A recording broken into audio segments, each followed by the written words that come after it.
Hello friends, welcome. स्वागत है आप सभी के एक बार फिर से आपके अपने यूट्यूब चैनल स्मार्ट स्टडी 2.0 पे।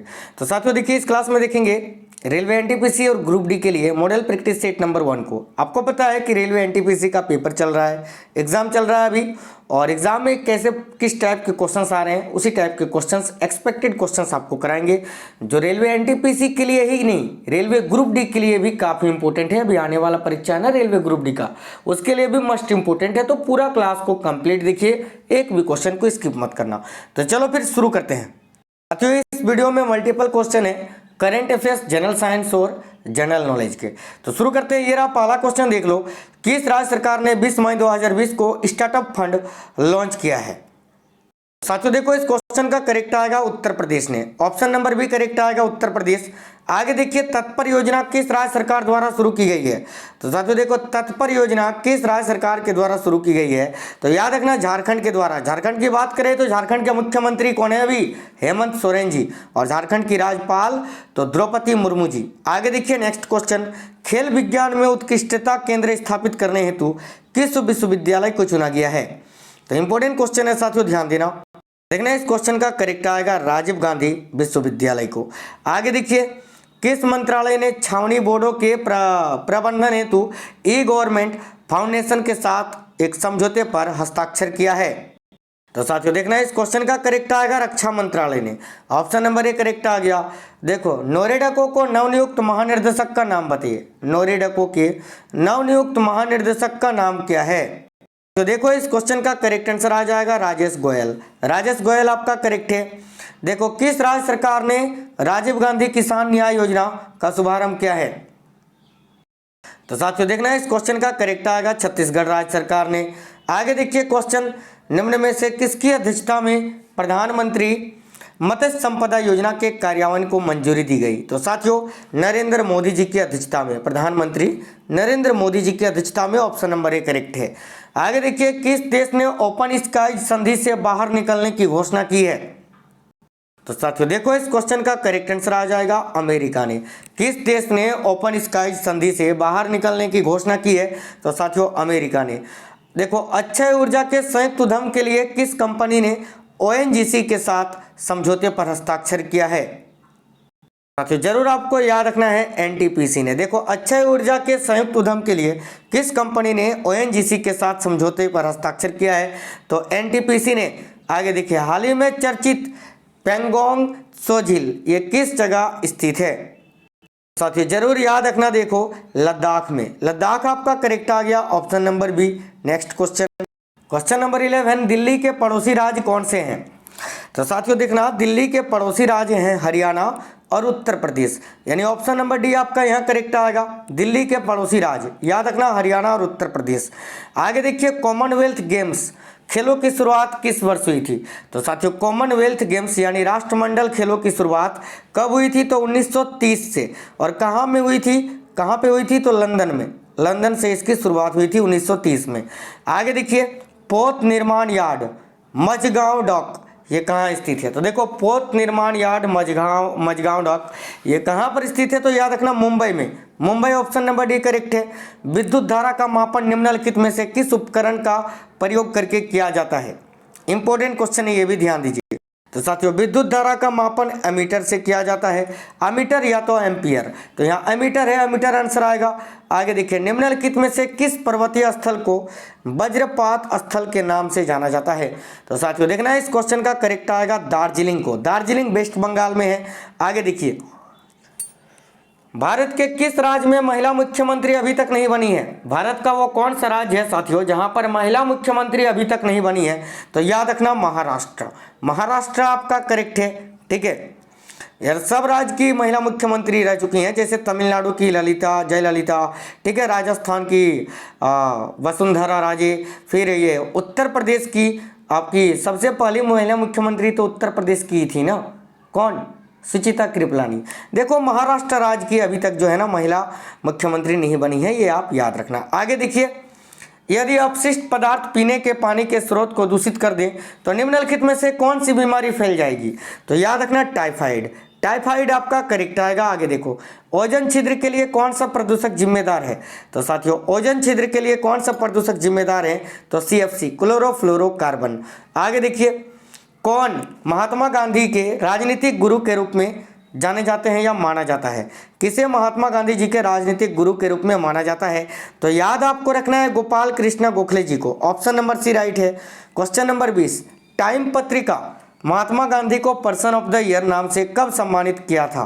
देखो, टाइम पत्रिका ने महात्मा गांधी जी को पर्सन ऑफ द ईयर से 1930 में सम्मानित किया था, याद रखना। दक्षिण अफ्रीका से भारत के लिए गांधी जी की वापसी के स्मरणोत्सव दिन किस नाम से जाना जाता है? देखो, जिस दिन गांधी जी साउथ अफ्रीका से वापस आए थे उस दिन को भारत में किस रूप के रूप में मनाते हैं? तो साथियों प्रवासी भारतीय दिवस। देखो, 9 जनवरी 1915 को गांधी जी साउथ अफ्रीका से वापस आए थे और इस दिन को प्रवासी भारतीय दिवस मनाते हैं। आगे देखिए, निम्नलिखित प्रधानमंत्रियों में से कौन प्रतिष्ठित भारत रत्न से सम्मानित नहीं किया गया है? क्वेश्चन बोलते हैं ये जो प्रधानमंत्रियों की सूची है चारों, इनमें से कौन से प्रधानमंत्री हैं जिनको भारत रत्न से सम्मानित नहीं किया गया है? तो साथियों मोरारजी देसाई, लाल बहादुर शास्त्री, राजीव गांधी, इन तीनों को सम्मानित किया गया है लेकिन BP सिंह को नहीं। तो यहाँ BP सिंह आपका करेक्ट आएगा, ऑप्शन नंबर सी। आगे देखिए, the central Indian securities forces यानी CISF।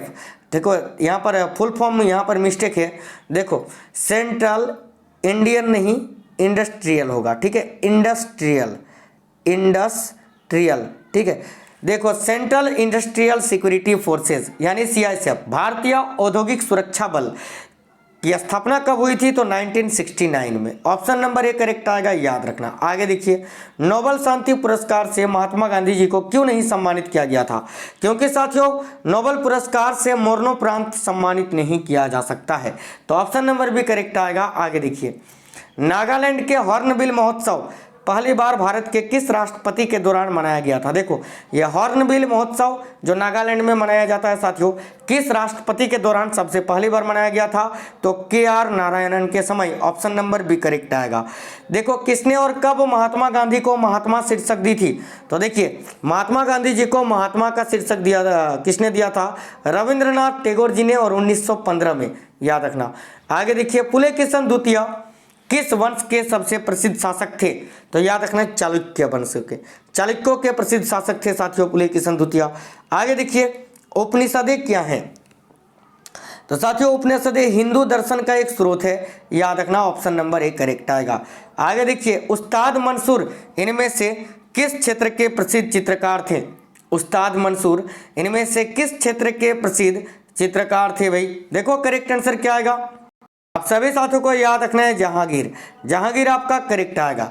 आगे देखिए, क्वेश्चन नंबर 30, वेनिस यात्री जो 1420 के आसपास अपनी पत्नी के साथ यात्रा की और विजयनगर पहुंचे थे वो कौन थे? तो याद रखना निकोलो दा कोंटी। ऑप्शन नंबर बी यहाँ आपका करेक्ट आएगा। नेक्स्ट क्वेश्चन नंबर 31, ध्यान दीजिए, पत्तों में दिखाई देने वाली सिराएं काम करती है किसका? तो देखो, पत्तों में जो सिराएं दिखाई देती है ना साथियों, वो बाष्पोत्सर्जन का काम करती है। ऑप्शन नंबर बी करेक्ट आएगा। आगे देखिए, बायोगैस बनाने के लिए सामान्यतः प्रयुक्त द्रव्य क्या है? तो देखो, बायोगैस बनाने के लिए सामान्यतः प्रयुक्त द्रव्य है पशुओं का अवशिष्ट। ऑप्शन नंबर ए करेक्ट आएगा। देखिए, अस्थियां किसमें बातिल होती है? तो साथियों देखो, जो पक्षियों की हड्डियां होती है ना वो बातिल होती है। तो ऑप्शन नंबर डी करेक्ट आएगा यहाँ। आगे देखिए, ऑक्सीकरण पर ऊर्जा की अधिकतम मात्रा निम्नलिखित में से कौन पैदा करता है? तो देखना, ऑक्सीकरण पर ऊर्जा की अधिकतम मात्रा निम्नलिखित में से कौन पैदा करता है? तो जरूर आपको याद रखना है वसा। वसा आपका करेक्ट आएगा। फैट्स। देखो, पेयजल में ब्लीचिंग पाउडर का प्रयोग किस रूप में किया जाता है? तो साथियों, पेयजल में ब्लीचिंग पाउडर का प्रयोग किस रूप में किया जाता है? तो रोगाणुनाशी के रूप में। ऑप्शन नंबर ए राइट आ गया। हाथी की दांत विशाल रूप से बढ़ा हुआ कौन सा हिस्सा होता है? तो याद रखना ऊपरी कृदंत। हाथी के दांत का जो बढ़ा हुआ हिस्सा होता है ना विशाल रूप से, वो कौन सा अंग होता है, कौन सा भाग होता है? तो दांत का, तो ऊपरी कृतंक दंत। आगे देखिए, विटामिन डी की कमी से होने वाले रोग रिकेट्स में शरीर का कौन सा अंग प्रभावित होता है? तो साथियों, विटामिन डी की कमी से रिकेट्स होता है ना बच्चों में, सूखा रोग, और ये किस अंग को प्रभावित करता है? तो हड्डी को, अस्थि को। ऑप्शन नंबर सी करेक्ट आएगा। भौतिकी में वैज्ञानिक फर्मी का योगदान क्या है?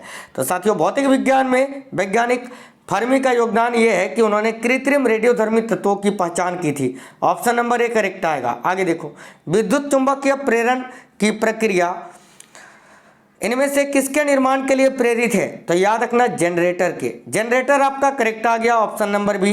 अंतिम क्वेश्चन ये रहा साथियों, भारत में उत्पादित प्रत्यावर्ती धारा की आवृत्ति क्या है? तो देखिए, भारत में उत्पादित प्रत्यावर्ती धारा की आवृत्ति क्या है? तो 50 हर्ट्ज। ऑप्शन नंबर बी आपका करेक्ट आएगा, 50 हर्ट्ज। ऑप्शन नंबर बी आपका करेक्ट आएगा, 50 हर्ट्ज। ये सभी याद रखिए। तो साथियों, ये पहला प्रैक्टिस सेट था, मॉडल सेट। अभी आपका पेपर चल रहा है जिस टाइप के क्वेश्चन पूछे जा रहे हैं और एक्सपेक्टेड क्वेश्चन का ये सीरीज है जो मैं डेली अब प्रोवाइड कराऊंगा आप लोगों को। तो सभी साथी क्लास को शेयर कर दीजिए अपने अपने दोस्तों के साथ, लाइक कर दीजिए और चैनल सब्सक्राइब करके बेल आइकन ऑन कर लेना। नए साथी अगर कोई भी है तो कमेंट करके आप हमें ये जरूर बताना कि ये क्वेश्चंस कैसे थे, आपको ये वीडियो कैसा लगा है। मिलते हैं नेक्स्ट क्लास में, तब तक के लिए जय हिंद साथियों।